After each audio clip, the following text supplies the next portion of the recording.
comenzamos una nueva serie inspirada en la temporada navideña, también conocida como Adviento, un tiempo que resalta el nacimiento de Cristo y la esperanza que este evento, que este nacimiento de Cristo, representa para el mundo.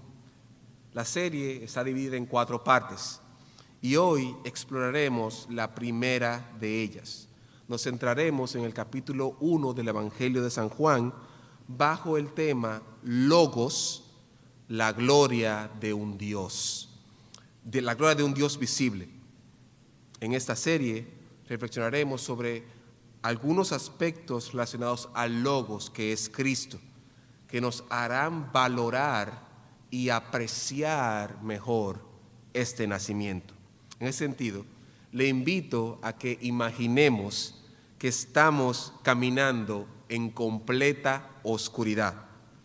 Nuestros ojos de manera natural se van a ajustar, pero en esencia solamente podemos distinguir sombras y formas difusas, ya que las células responsables de la visión nocturna no permiten ver los colores ni detalles de claridad. Sin embargo, tan pronto entra la luz brillante, nuestros ojos van a reaccionar. Y aunque al principio va a ser un poco molestoso, eventualmente, en algunos segundos después, nuestra vista se va a ajustar, las pupilas se van a poner en su lugar adecuado y el lente del ojo va entonces a ubicar todas las cosas. Pero no podemos negar que cuando pasamos de una oscuridad inmensa o difícil o densa a la luz, las cosas cambian. Por algo muy sencillo, andamos con seguridad. Cuando andamos en tinieblas, andamos tanteando, andamos viendo, y aquellos que se levantan temprano como yo se darán cuenta que muchas veces uno se da con el borde de la cama, con mucha frecuencia, y se da usualmente en el dedo pequeño del pie. Y como la esposa está durmiendo, uno no puede decir, ¡ay! Decir, ¡ay! Sin embargo, todo esto, cuando lo vemos en el contexto de la luz y la oscuridad, esta luz nos da esa seguridad. Y este sentido podemos aplicarlo también a la realidad de nuestras vidas, de nuestra vida espiritual. Aunque tratamos de encontrar claridad por nuestros propios medios en la oscuridad de la vida, siempre fallamos. Porque nuestro foco natural, que son los ojos, no se adaptan a la luz y siempre estaremos andando espiritualmente en sombras. Pero así como la luz física, cuando entra en la oscuridad, cambia todo, dándonos una nueva perspectiva de la realidad, asimismo la luz de Cristo puede transformar nuestra oscuridad espiritual en una luz trayendo claridad y propósito. En esta primera entrega veremos al Logos como esa luz del mundo, enfocándonos en los primeros 5 versículos de ese capítulo 1.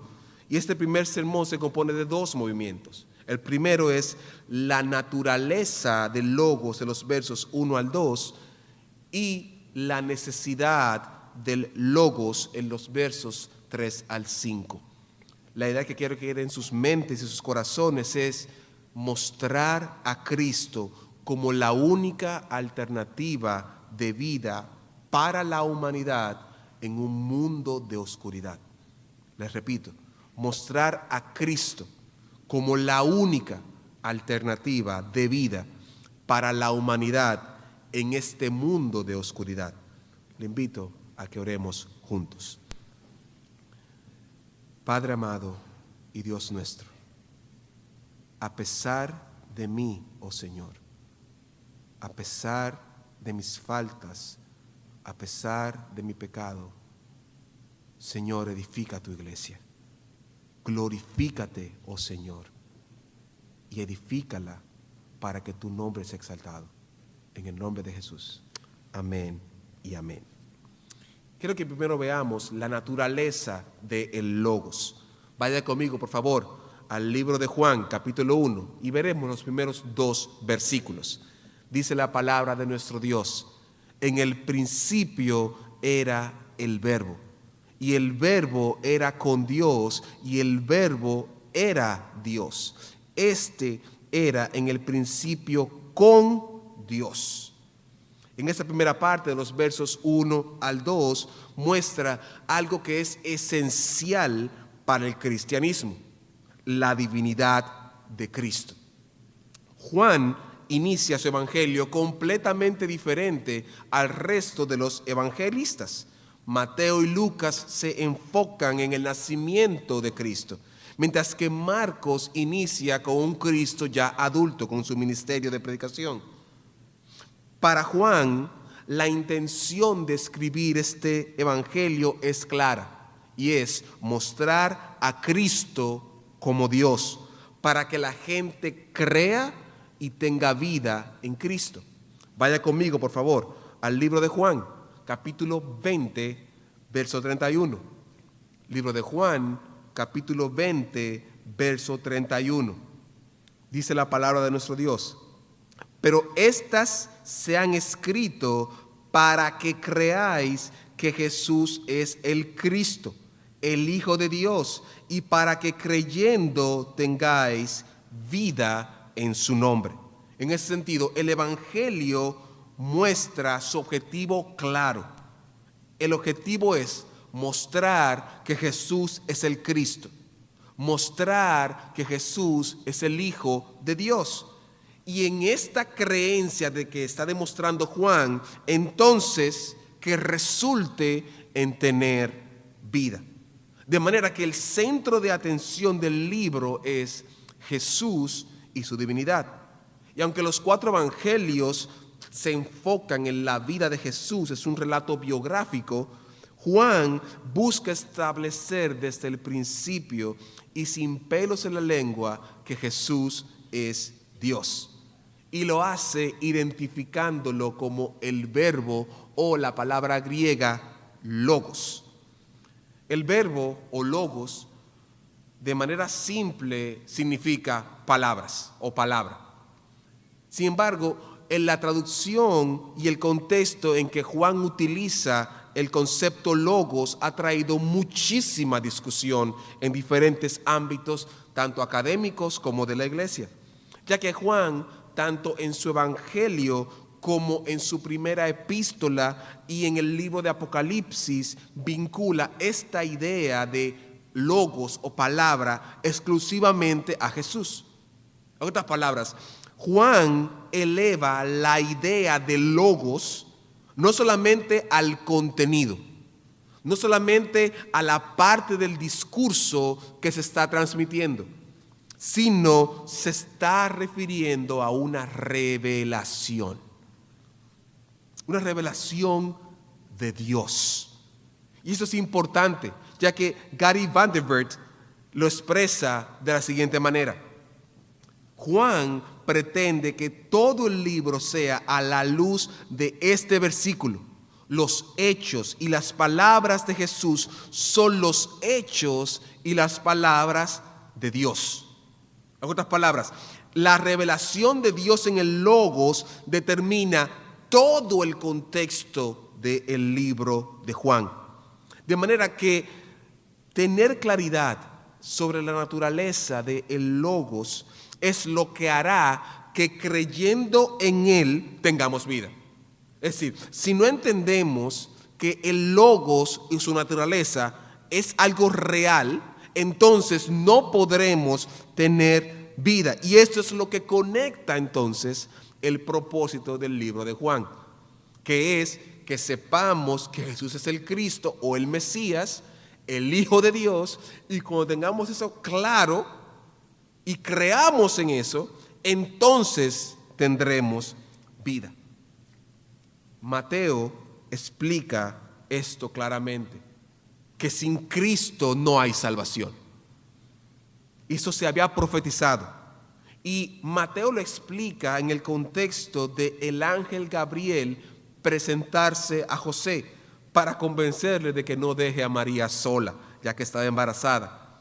Y en esta ocasión el ángel quiere explicar que Dios mismo estaría entre nosotros y que esta presencia en medio nuestro representaría salvación.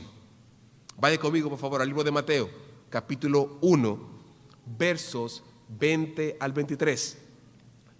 Evangelio de San Mateo, capítulo 1, versos 20 al 23. Dice la palabra de nuestro Dios. Y pensando él en esto, he aquí, un ángel del Señor le apareció en sueños y le dijo: José, hijo de David, no temas recibir a María tu mujer, porque lo que en ella es engendrado del Espíritu Santo es. Y dará a luz un hijo, y llamarás su nombre Jesús, porque él salvará a su pueblo de sus pecados. Todo esto aconteció para que se cumpliese lo dicho por el Señor por medio del profeta, cuando dijo: he aquí, una virgen concebirá y dará a luz un hijo, y llamarás su nombre Emmanuel, que traducido es Dios con nosotros. Es este logos, es este verbo, Dios con nosotros. Quiero que usted vea esto. Dios, ser todopoderoso, todo fuerte, que creó todo, se hizo hombre. No es un espíritu de Dios que vino. No es una imagen de Dios que vino. No es una ilusión. No. Dios físicamente se hizo hombre. Y esto cambia todo lo que creemos. Cuando Dios se hace hombre, cambia nuestras vidas. Por lo tanto, la Navidad no es un mero evento. La Navidad no es solamente algo que pasó en Belén. No es una historia bonita de una parejita que tiene un bebé en un establo con burritos y con caballitos y como que todo muy bonito y bien estilizado, y María bien bonita, como que peinada. Y José siempre como con un bastón al pobre, parece que lo ponen viejo. No es eso. Esta es la historia de salvación. Esta es la historia que cambió el mundo. Esta es la historia de tu salvación, iglesia. Por lo tanto, la Navidad debe ser el mayor motivo de celebración, porque la salvación se ha hecho hombre. En ese sentido, estos versos nos muestran 3 características de la naturaleza del Logos. La primera es que el Logos es eterno, en el verso 1, la parte A. La segunda es que el Logos está en igualdad con Dios, en el verso 1b. Y la tercera es que el Logos es Dios, en la parte C. Vaya conmigo, por favor, al verso 1. Vamos a ver la parte A. Dice: en el principio era el verbo. Esta primera característica conecta este texto con Génesis 1:1. Es decir, Juan inicia presentando a Jesús con un atributo que solamente Dios tiene: eternidad. Y es que esto es importante resaltarlo, porque en la construcción de esta oración, se llama sintaxis, la sintaxis de esta oración, esto es clave, porque se pudiera interpretar como que el Logos tuvo como un principio, como que fue creado, lo cual no es cierto. Note la manera en como Juan repite el verbo era 4 veces.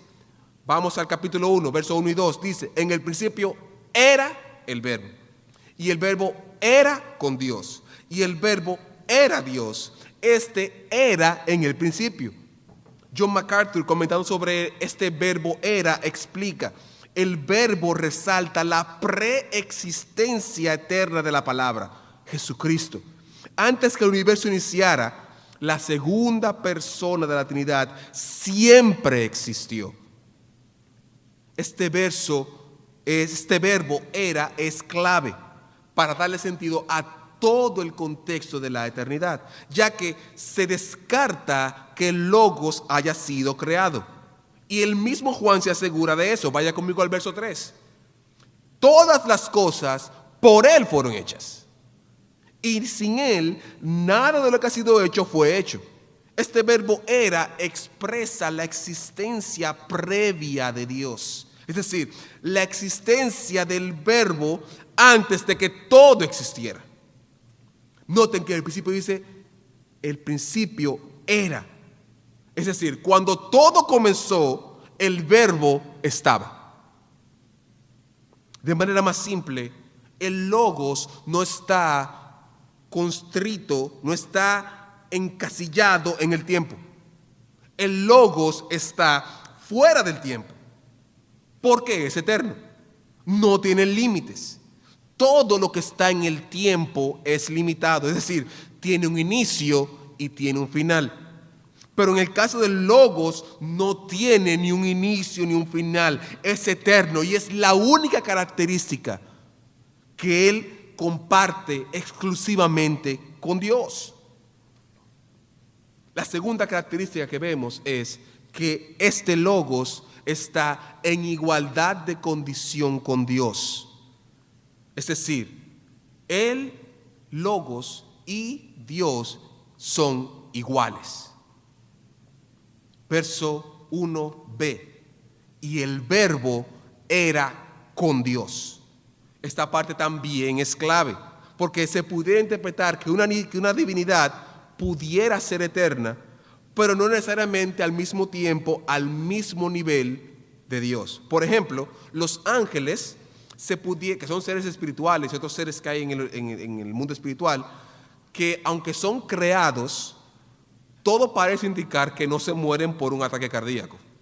Parece indicar que no mueren como morimos nosotros y que pudieran vivir, digamos que infinitamente. Y esto se pudiera interpretar como eternidad. Sin embargo, está claro que no son Dios. De hecho, una de las creencias que se ha definido como una herejía en el siglo IV fue el arrianismo, que de manera resumida, sin entrar en muchos detalles, le da al Logos una categoría divina de eternidad, pero con un grado menor a Dios. Es decir, es un ser creado con poderes extraordinarios. Esta idea fue confrontada y refutada por la Iglesia en el Concilio de Nicea del 325.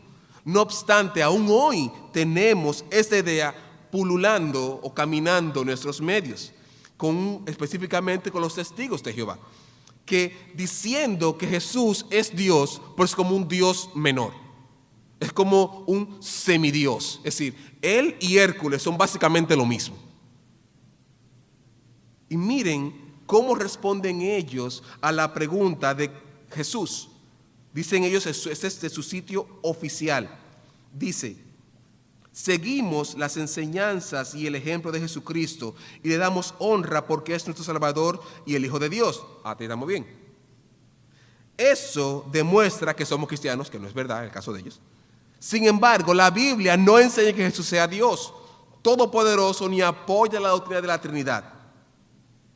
De hecho, miren cómo ellos traducen Juan 1:1 al 2. Miren cómo lo traducen. En el principio la palabra existía.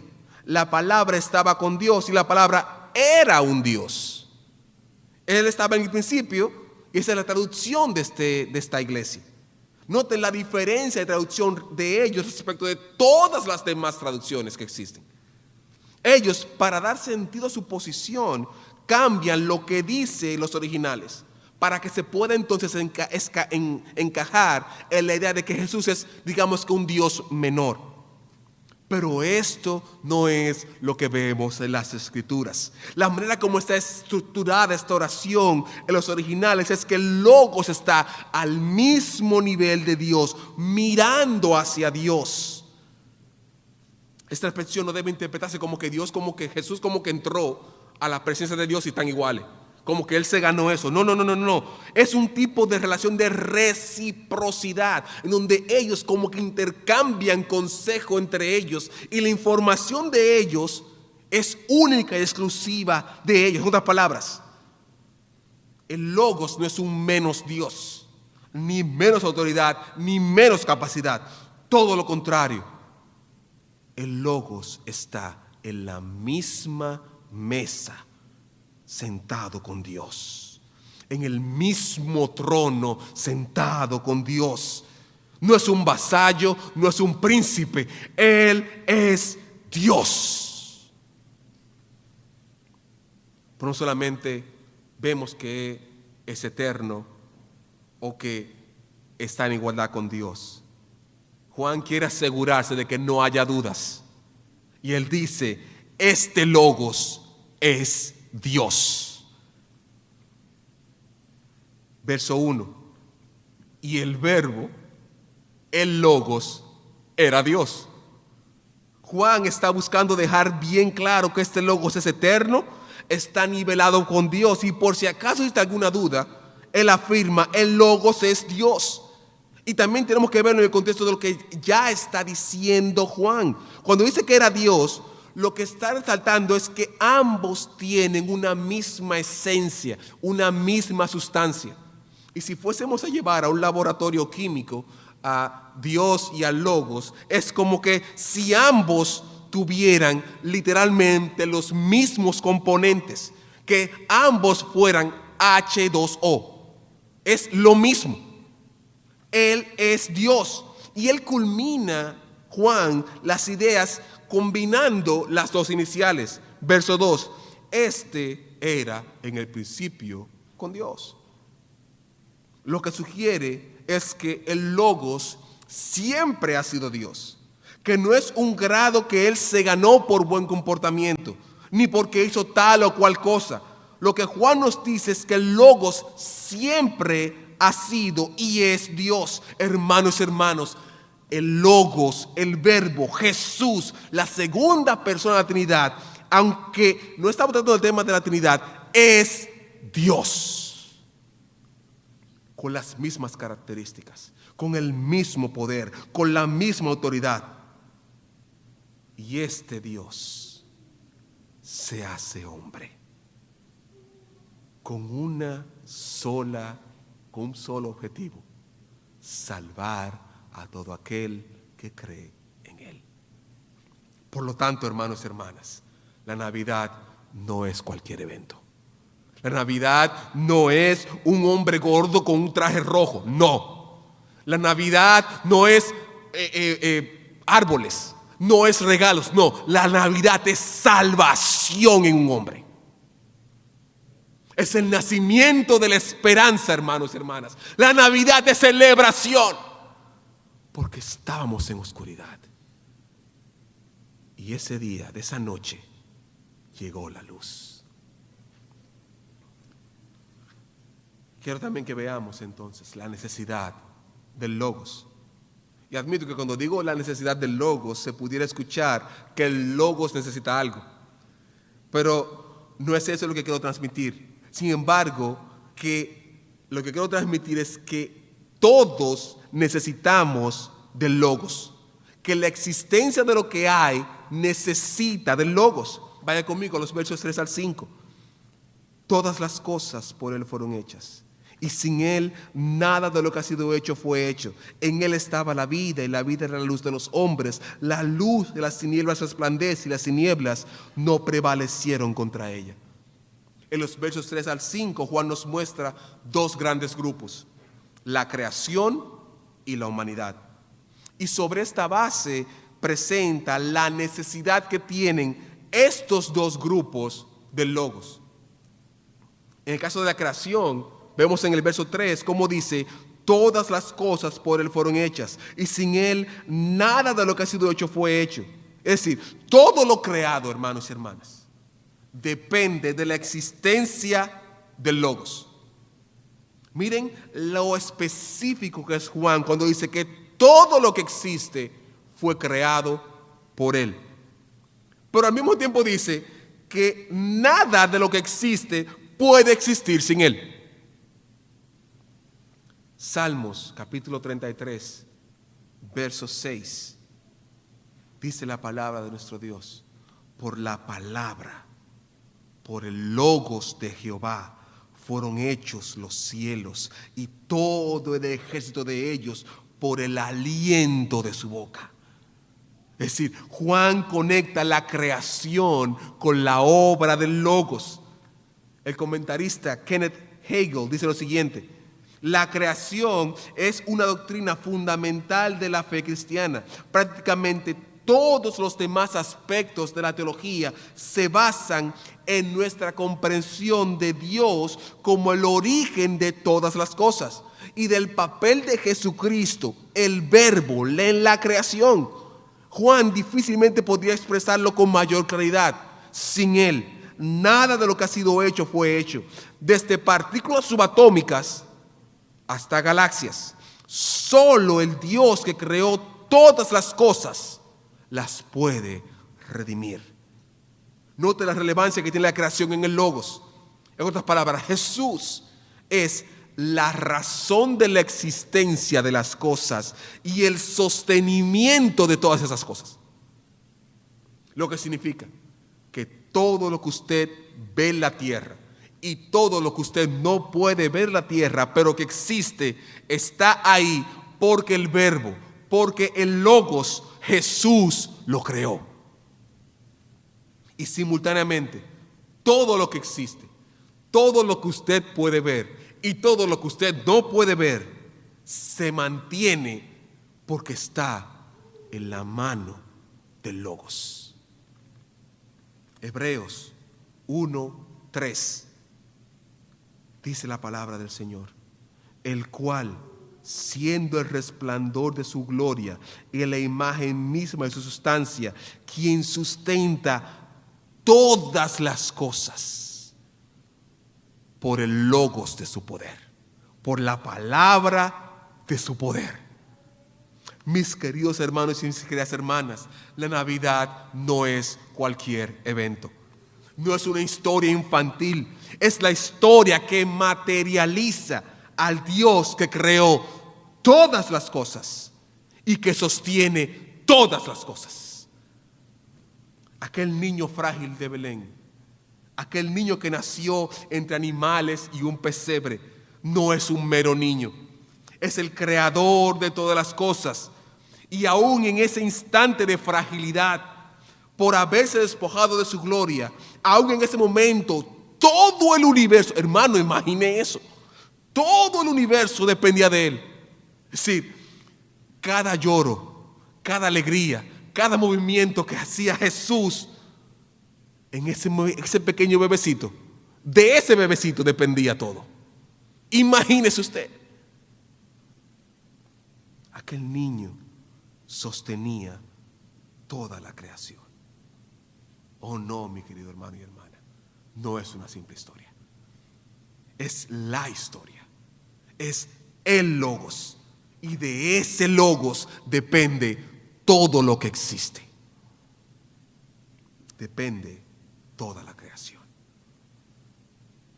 Pero luego que Juan explica la necesidad que tiene la creación de este logos, entonces hace como un zoom in y se enfoca en la humanidad. Lo que hemos visto hasta ahora apunta a los versos 4 y 5. El apóstol Juan desarrolla la idea del logos para explicar por qué todo esto es importante. Vaya conmigo al verso 4 y 5. En él estaba la vida, y la vida era la luz de los hombres. La luz en las tinieblas resplandece, y las tinieblas no prevalecieron contra ella. Y en ese momento, una vez más, Juan lleva al lector a Génesis capítulo 1. Vaya conmigo también y hagámosle caso a Juan. Génesis 1, 1 y 2. En el principio creó Dios los cielos y la tierra estaba desordenada y vacía, y las tinieblas estaban sobre la faz del abismo, y el Espíritu de Dios se movía sobre la faz de las aguas.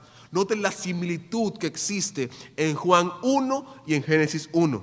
la repetición de términos de luz y tinieblas, pero más que todo, la intervención divina para que todo lo que exista.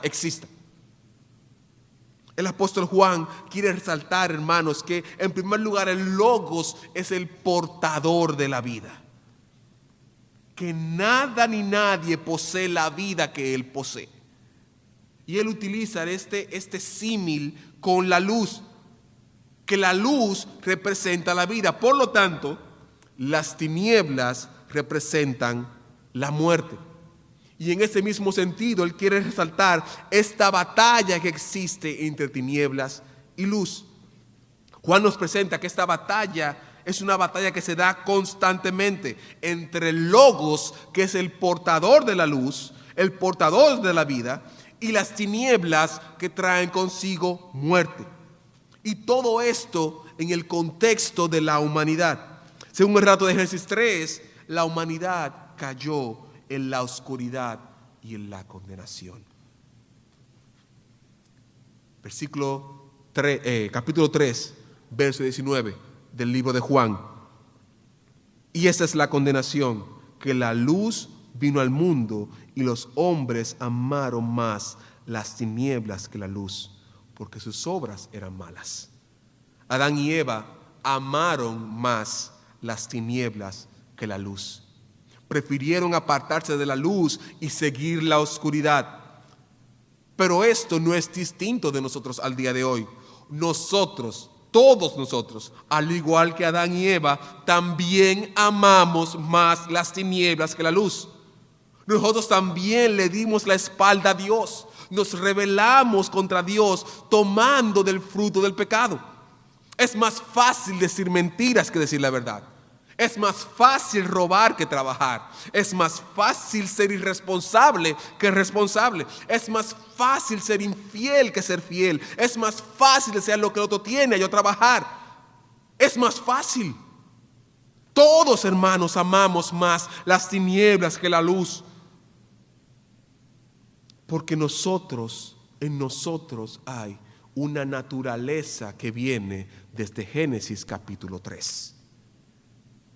Todo esto indica que la Navidad tenía que suceder, que Dios, el Logos, tenía que encarnarse, que la Navidad era necesaria para la humanidad, porque ese niño que nació en Belén, de este bebé dependía no solamente la existencia y el sostenimiento de lo que he creado, sino también la salvación de la humanidad.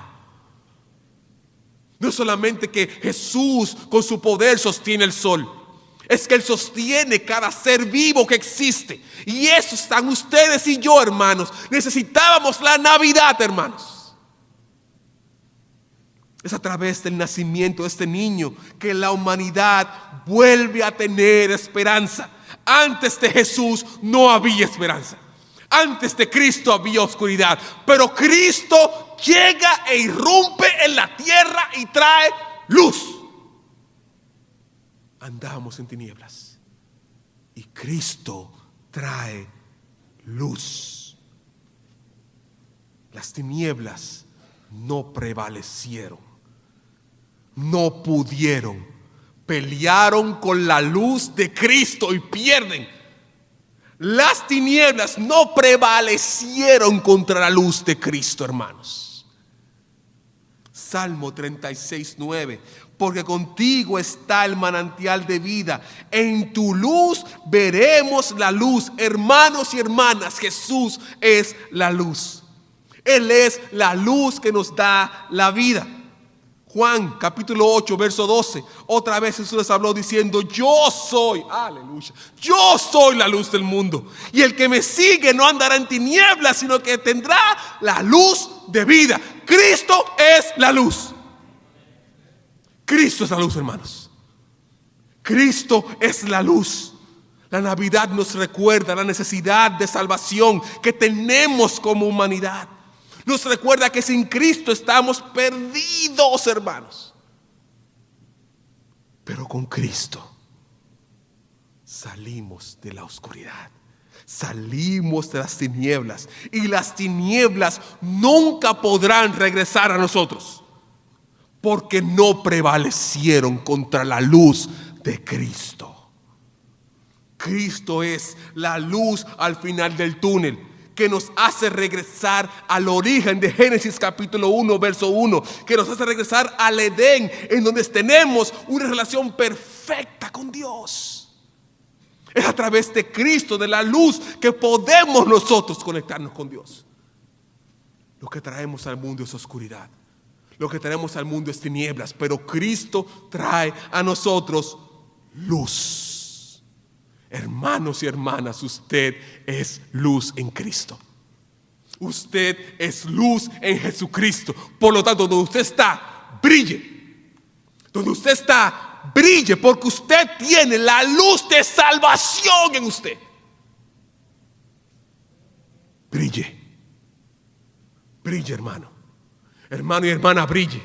Hermano y hermana, proclame la verdad de la luz que usted tiene. El mundo está en tinieblas, hermanos y hermanas, pero usted es luz.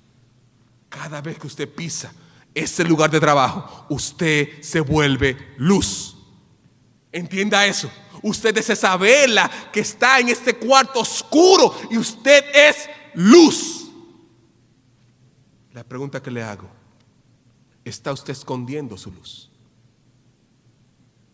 ¿La está poniendo debajo del almud? ¿Está poniendo su luz escondida porque le da vergüenza por el evangelio? Está brillando, hermano y hermana. Si no está brillando, probablemente no tenga luz. Se lo digo con mucho amor.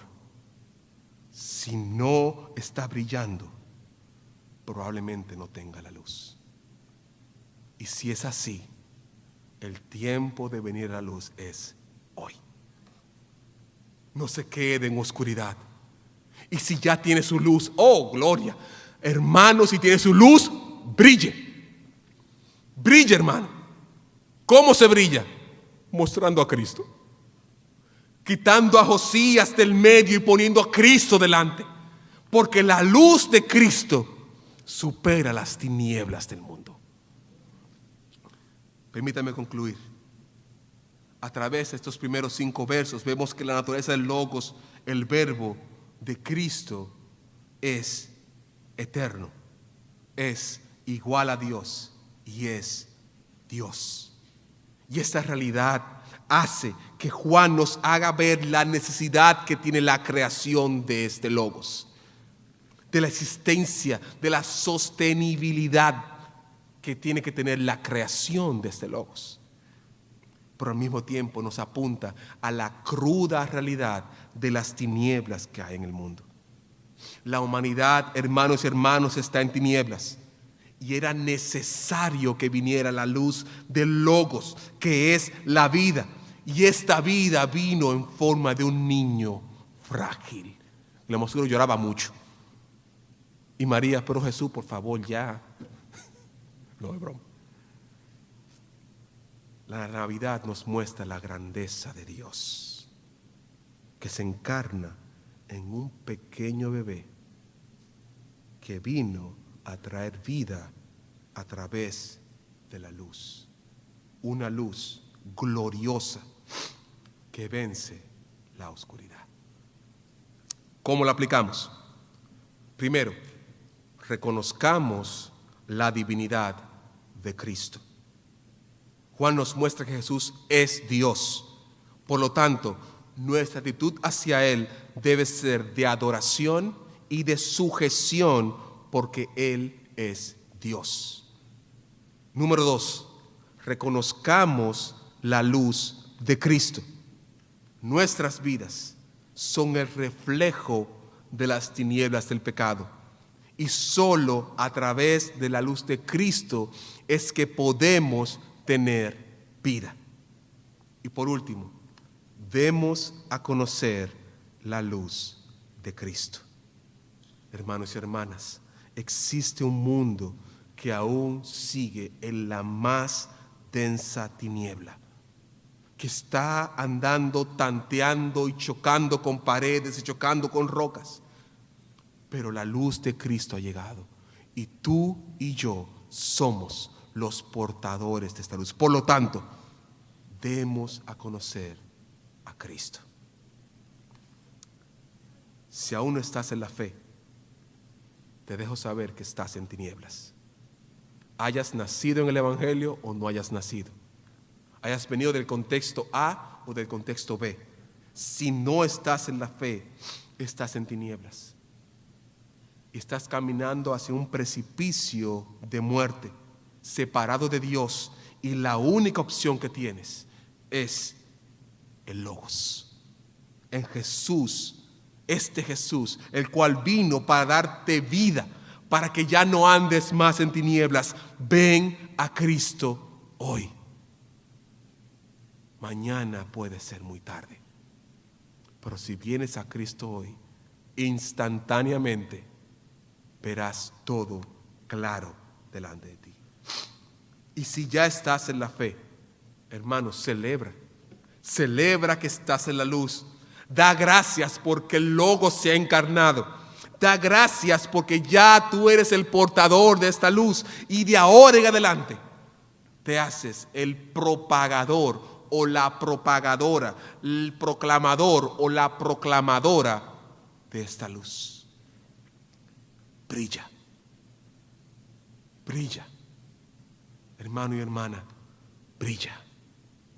Recuerdo una canción, y así termino, cuando era pequeñito, que decía: mi pequeña luz la dejaré brillar. Mi pequeña luz la dejaré brillar. Mi pequeña luz la dejaré brillar. Brillará, brillará, brillará. Hice otra cosa, no me acuerdo, pero por ahí que va el asunto. Brilla, hermano y hermana. Brilla, hermano y hermana. Hermano y hermana, brilla. Tú tienes la luz de Cristo. Y esta luz vence las tinieblas. Brilla en tu casa. Brilla con tu esposa. Brilla con tu esposo. Brilla con tus hijos. Brilla con tus compañeros de trabajo. Brilla con mamá, brilla con papá, brilla con hermano, brilla con hermana. Brilla. Muestra a Cristo. Cada vez que uno de mis hijos, principalmente Ámbar y Coral salen, que son mis dos hijas, nos decimos mutuamente: muestra a Cristo. Yo le invito a que usted muestre a Cristo. ¿Cómo se muestra a Cristo? Brillando. Y que esta luz acabe las tinieblas de esa persona que está en su corazón, que sabe que no conoce a Cristo. Oremos. Padre amado y Dios todopoderoso, toda la gloria y toda la honra es para ti, mi Señor. Gracias por tu amor. Gracias por tu misericordia. Gracias porque tú, siendo todopoderoso, te hiciste frágil como un niño, pero aún en tu fragilidad humana, toda la creación dependía de ti. Gracias, Señor, porque a través de tu vida y de tu luz tenemos vida. Ahora te pedimos, oh Dios, que tú nos permitas y nos des el convencimiento para hacer luz en las tinieblas de las personas, y que tu nombre sea glorificado. En el nombre de Jesús.